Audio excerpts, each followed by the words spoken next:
Hey everyone, welcome to the retirement stretch with Austin Fetch. Today we are going to be taking a look at RMDs, required minimum distributions. So this is a question our office gets very often, at least I feel like once a day anymore because they've changed the rules so many different times. First of all, what is it? Required minimum distribution, RMD. This is a rule that at a certain age, you have to start taking money out of your pre-tax retirement accounts. Roth IRAs, they don't have this requirement.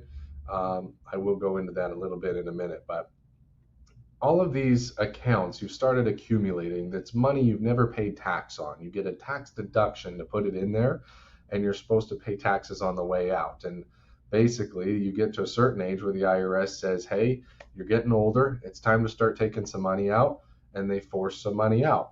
It's not a percentage, it's based on life expectancy. They take the end of year value the year prior to figure out this year's RMD. The end of year value last year divided by life expectancy this year.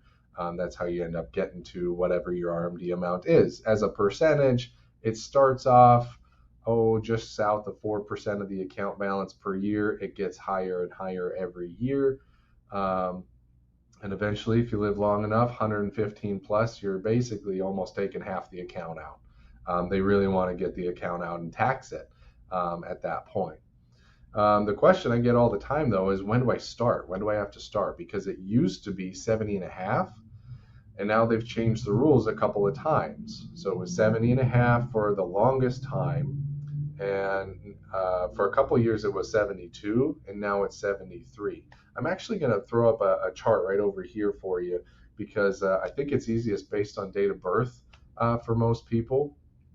So for example, if your date of birth is January 1st, actually, let's start at the beginning, June 30th, 1949 or earlier, your RMD start age was 70.5. The year you attained 70.5. So whatever year that is, 2020 or 2019, actually 2019 or later, that was the year, the calendar year you had to start taking RMDs out. And it didn't matter if you took it out January 1st or December 31st or anywhere in between. It just had to come out that year. Barring your first year, there's an extra little push you can add it to the next year. But most people just take it in the year it starts. So if you're born after June 30th of 1949, that'd be July 1st, 1949 through December 31st, 1950. Your RMD age is when you turn 72. So up until last year, if you turned 72 last year, you had to start RMDs last year. And again, anytime throughout the calendar year. January 1st, 1951 to December 31st, 1959. Okay. Your RMD age is now 73. So we do have clients that were planning on taking their RMD this year because they were going to turn 72 this year.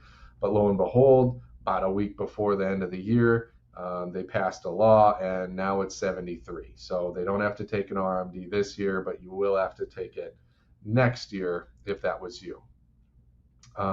So 73 for a lot of people going forward. One additional little rule they threw in there is that if you're born January 1st, 1960 or later, your RMD is actually 75.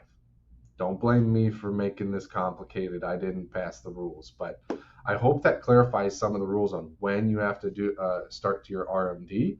And I may do some more videos around RMDs because there's a lot of rules around IRA accounts and the like. So hope you enjoyed the video, and we'll see you next time.